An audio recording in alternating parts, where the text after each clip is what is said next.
काहीच सोडू नको.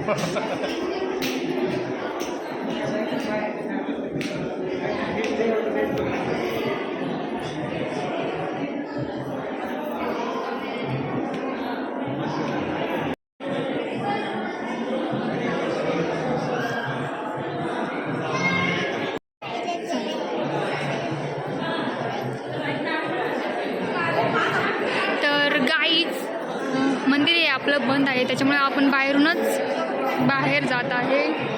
तर बघू शकता बाहेर आलेलो होतो कारण की मंदिर आतमधून बंद झालेलं होतं. कारण तर सांगता नाही येणार, पण मंदिर खूप सुंदर होतं. मधून आम्ही बघितलं तर पूर्ण दगडाचं काम केलेलं होतं. दगडाचं काम इतकं सुंदर होतं का तुम्हाला काय सांगू. परिसरात खूप शांतता होती आणि खूप सारी लोक आलेली होती दर्शनासाठी, पण दर्शन काही झालेलं नाही. त्याच्यामुळे आम्ही फोटोशूट केलं.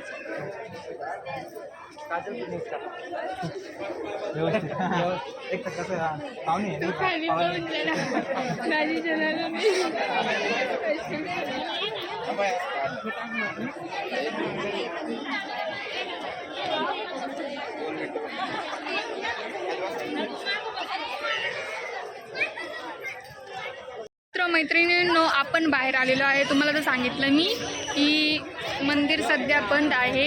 यांचं चालू आहे फोटोशूट.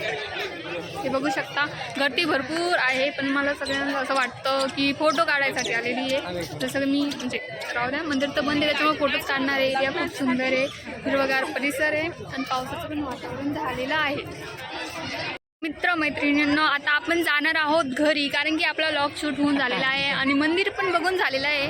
तुम्हाला तर सांगितलं मी, मंदिर बंद होतं मध्ये. तर आपण आता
खूप सुंदर गार्डन आहे बघा तुम्ही.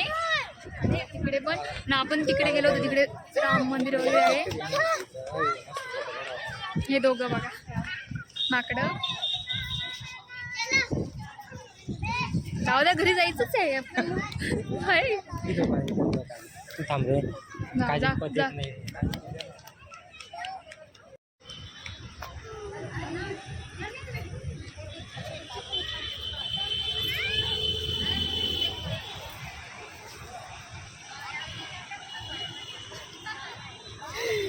ए भाई घाबरलो ना असं.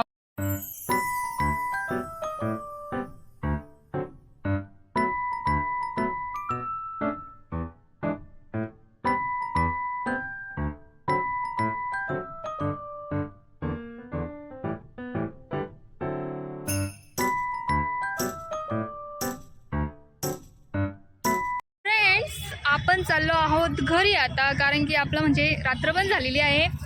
खूप छान दिसतंय, पण मग कसं आपण बघून आलोय, टाइम पण झालेला आहे घरी जायचा. आणि हा ब्लॉगमध्ये मी पूर्ण तुम्हाला दाखवणार आहे की दर्शन कुठून होतं, काय होतं ना. आपण सध्या नाशिकमध्ये आहे, राम मंदिरमध्ये. नवीनच झालेलं आहे हे. तर बघू शकता रात्रीचं किती छान दिसतंय. लाइटिंग वगैरे सर्व लागलेली आहे, खूप सुंदर आहे. आधी आम्ही ब्लॅक वॉटरला जायचा प्लॅन होता, पण नंतर काय झालं, पाऊस येण्याची शक्यता होती, त्याच्यामुळे आम्ही इथे आलो. खूप सुंदर आहे बघा. तर चला बाय.